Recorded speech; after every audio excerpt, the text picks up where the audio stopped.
welcome. This is India Sense. I'm Gaurie Dwivedi. It's a brand new year and a brand new start to India Sense. Before we get you the headlines, this Friday evening, the QR code, viewers, that is coming on your screens is what you need to scan to get all the stories, perspectives and big interviews that matter to the global Indian. First up, headlines this Friday evening.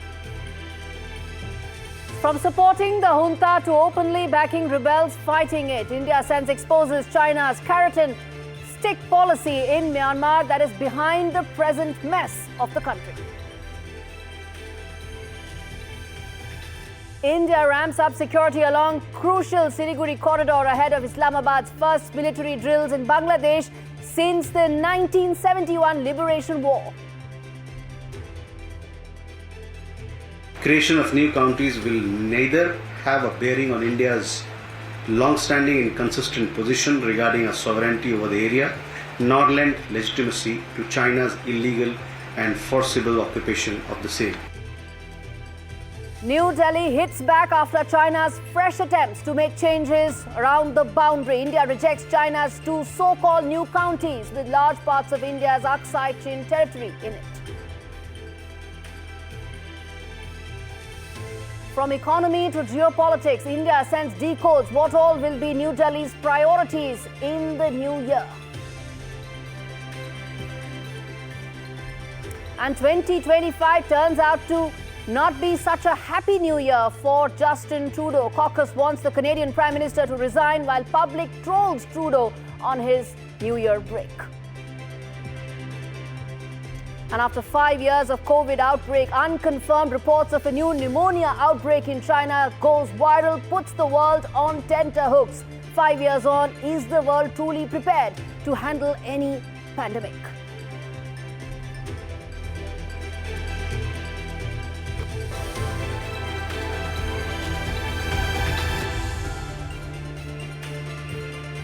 We start the first episode of India Sense in 2025 with probably the biggest crisis that's unfolding in the neighborhood, and that's Myanmar. And who's doing it is China's doing.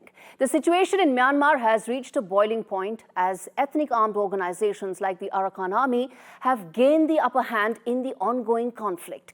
These groups now control large parts of territory, including key border points with Bangladesh, dealing a heavy blow to Myanmar's military junta. In fact, the map that we are going to put out for you viewers, that tells you exactly what's happening. For China, this power shift could be disastrous as it threatens its multi-billion-dollar infra projects and strategic investments in the country. And at the heart of China's interests lie the China-Myanmar economic corridor that you can see, a flagship initiative that promises to secure China's energy supplies while sidestepping the choke point that is the Strait of Malacca.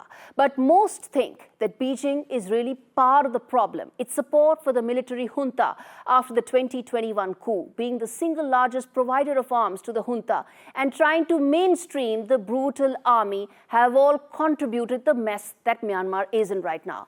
But that's only half of the complex geopolitical game.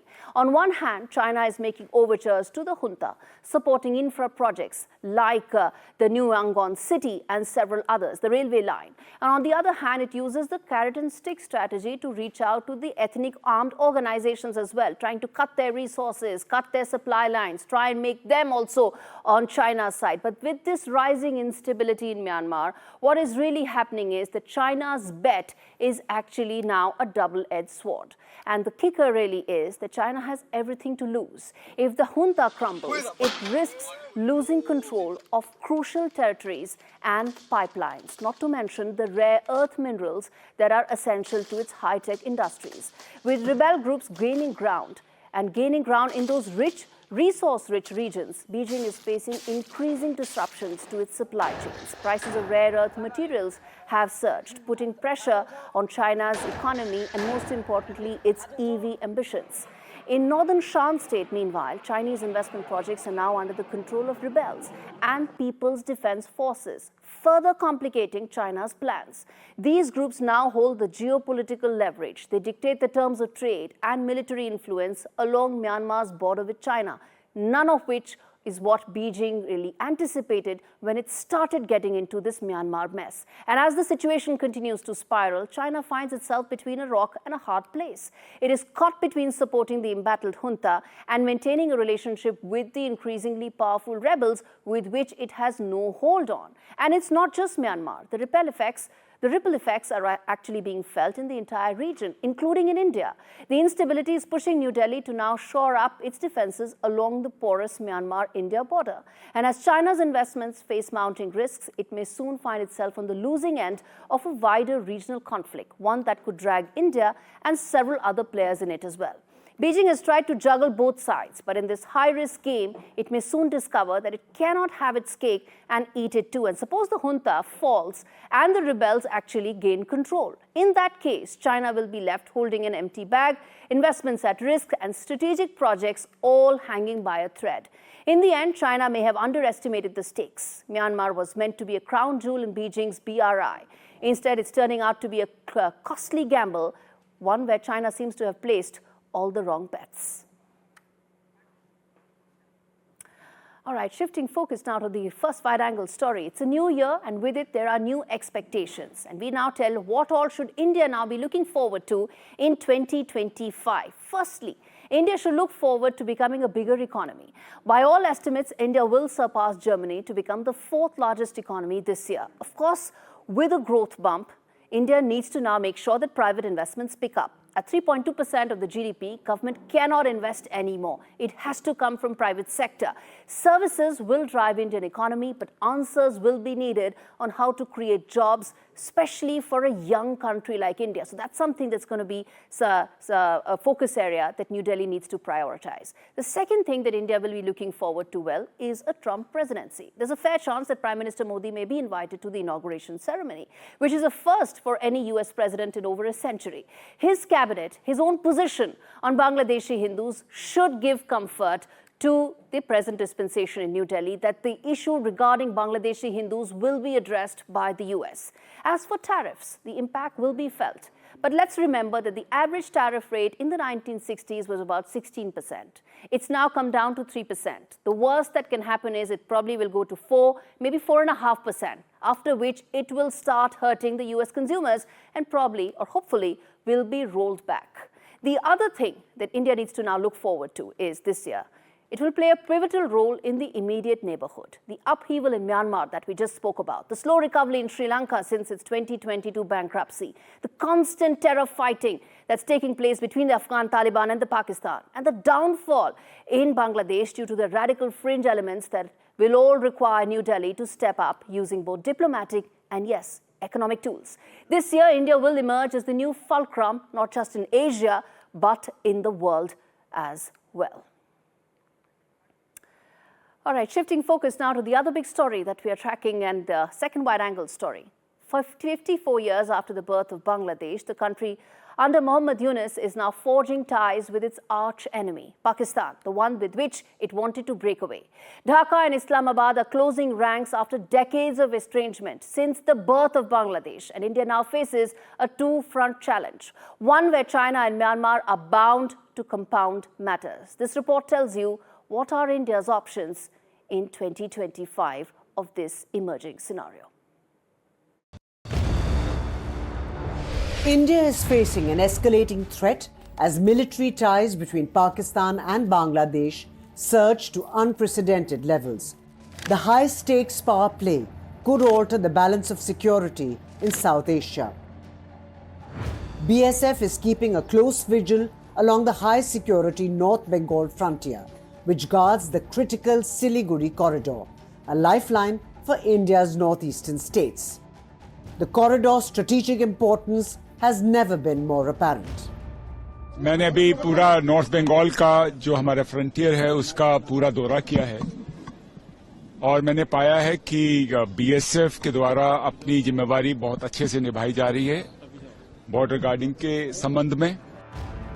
It is the heartbeat of India's northeastern defense, with Pakistan and Bangladesh forging an increasingly dangerous alliance.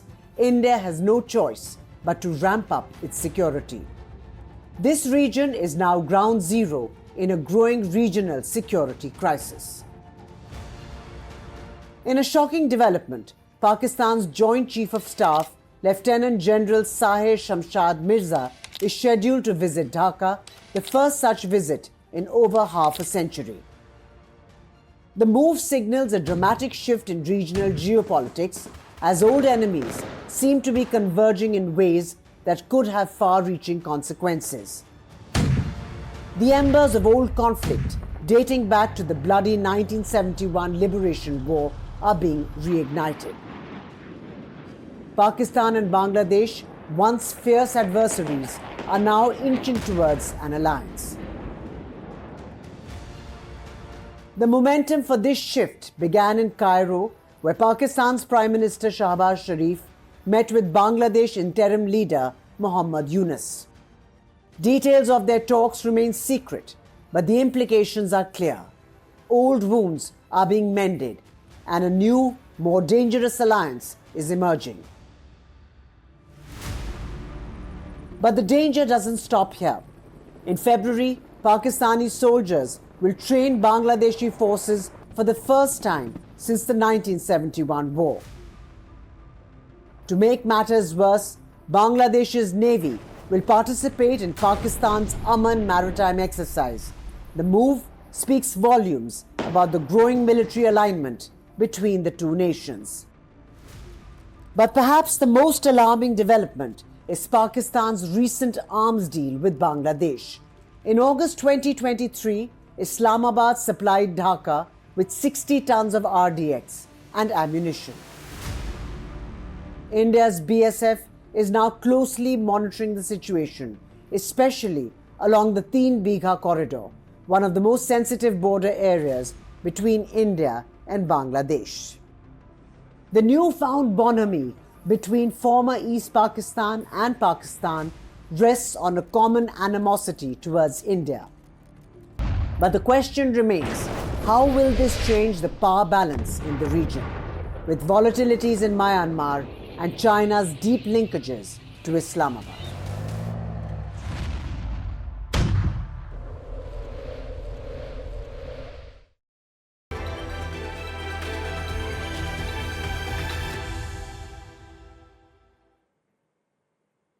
First inside story on the show.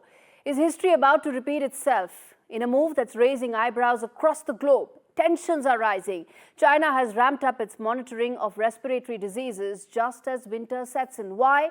Because there are cases of pneumonia from unknown origins already creeping upward. The question that everybody is asking now is this the start of another COVID-like crisis? China's National Defense Disease Control and Prevention Administration has announced that it's piloting a new system to track pneumonia and other respiratory infections. But there are concerns, and there should be, because there are parallels to the early days of the COVID-19 virus in 2020 and late 2019, when China's lack of timely information set the stage for a global pandemic that took millions of lives, disrupted life and livelihood, all of which that China could have prevented just by telling on time, which is why the world is wary this time around. Just like the early days of COVID-19, the lack of detailed information is now causing alarm. Data recently released shows an uptick in respiratory infections, particularly among children under the age of 14, mostly in northern provinces. Authorities are trying to downplay that, exactly how they did 5 years back, because till this day, it still remains unclear if the genesis of the COVID-19 virus was in fact China's animal markets. As the news spreads reminiscent of the COVID-19 scare 5 years ago, people are asking, will China be caught flat-footed again? And most importantly, will this time around it will be transparent, tell the world what is happening and ensure that the world is better prepared, unlike 2020. All right, on that note, we slip into a very short break. We come back on the other side with our top voice on the show, the UN Special Rapporteur for Myanmar, talking about what all is set to happen in Myanmar and how China's influence is actually muddying the waters more. Stay with us.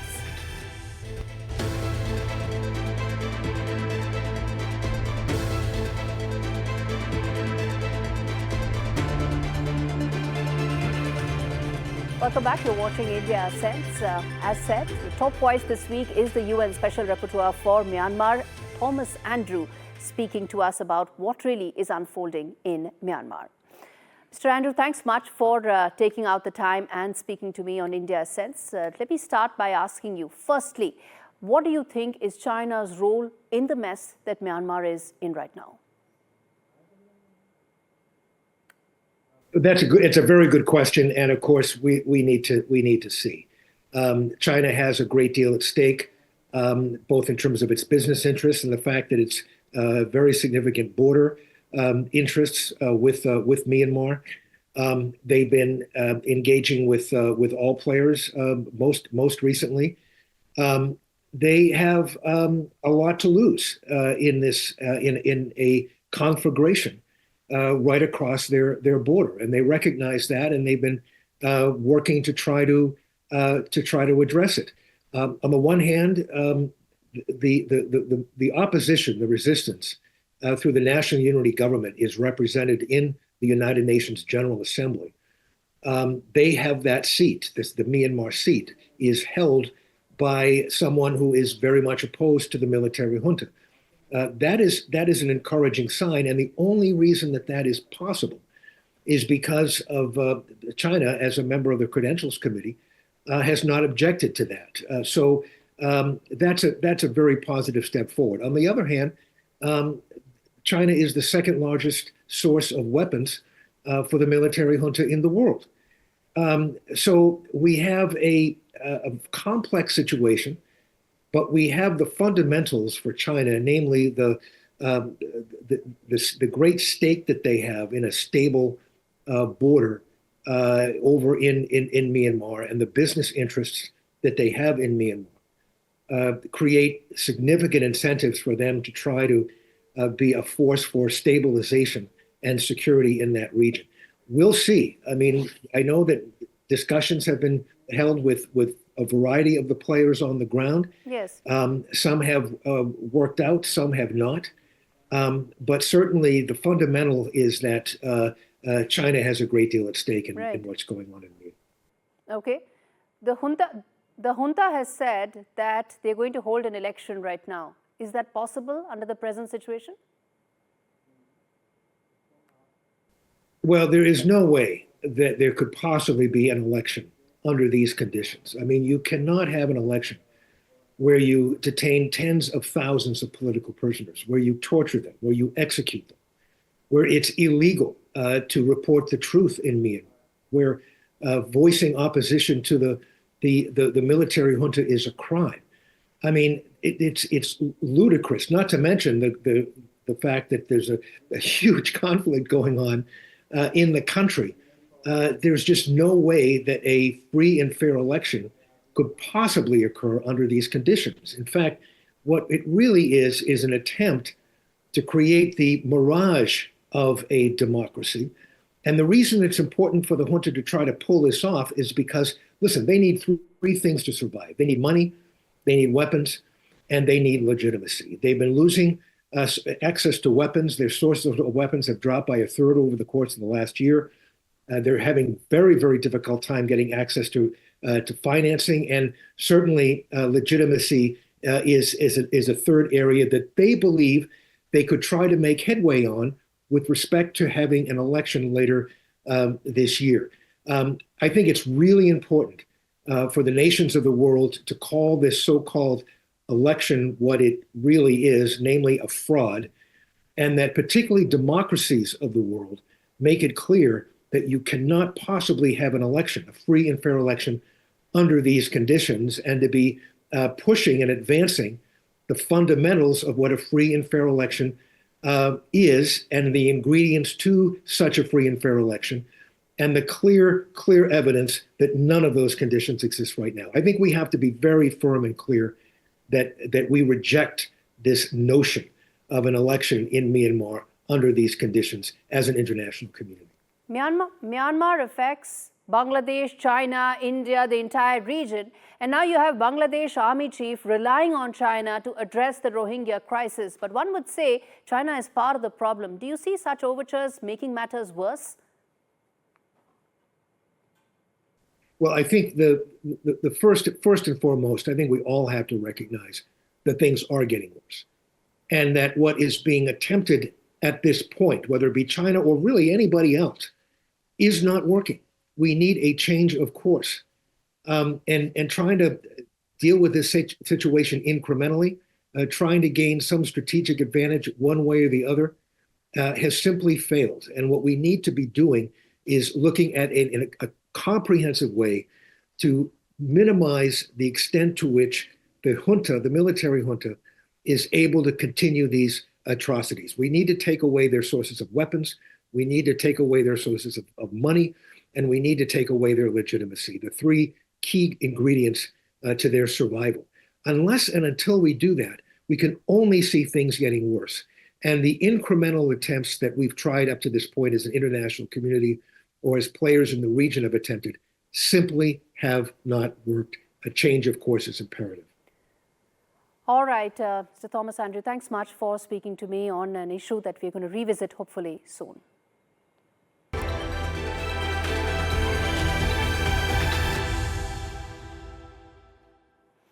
All right, second inside story on the show. Justin Trudeau didn't have a good 2024. It even ended on a bad note for him. Take a look at this report that tells you why 2025 could be even worse for the Canadian Prime Minister.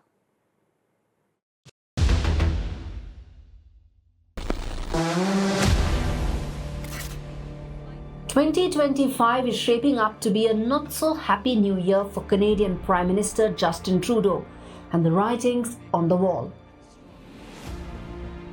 A new poll from Nanos Research shows the federal Conservatives holding a commanding 47% support, far outstripping the Liberals, who are stuck at just 21%. Jagmeet Singh's NDP are closing in with 17%. As if that's not enough, his political house of cards is well on its path to collapse. Liberal MP George Chahal has joined the chorus of voices calling for the Prime Minister to step down just months ahead of the 2025 federal election.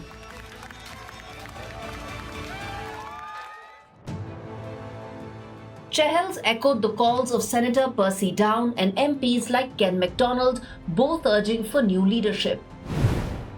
The pressure is mounting as over 24 caucus members have now publicly asked the Prime Minister to reflect on his future. Despite growing calls from his own caucus to resign, Trudeau has taken some time off on a ski holiday, likely reflecting on whether it's time to bow out gracefully or fight to the bitter end. But the pressure isn't just coming from inside Parliament. Public discontent is spilling onto the streets. A shocking moment unfolded recently at a British Columbia ski resort where Trudeau was heckled in a way that could only be described as brutal. Mr. Prime Minister. While enjoying a day on the slopes at Red Mountain Resort in Rossland, British Columbia, a member of the public spotted the Prime Minister and let him have it, telling him to get the dash out. Please get the out of BC. Have a wonderful day, ma'am. Yeah.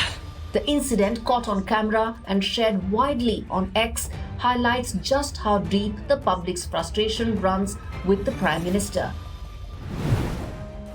With his political future now hanging in the balance, it's clear that Trudeau is now facing the fight of his life.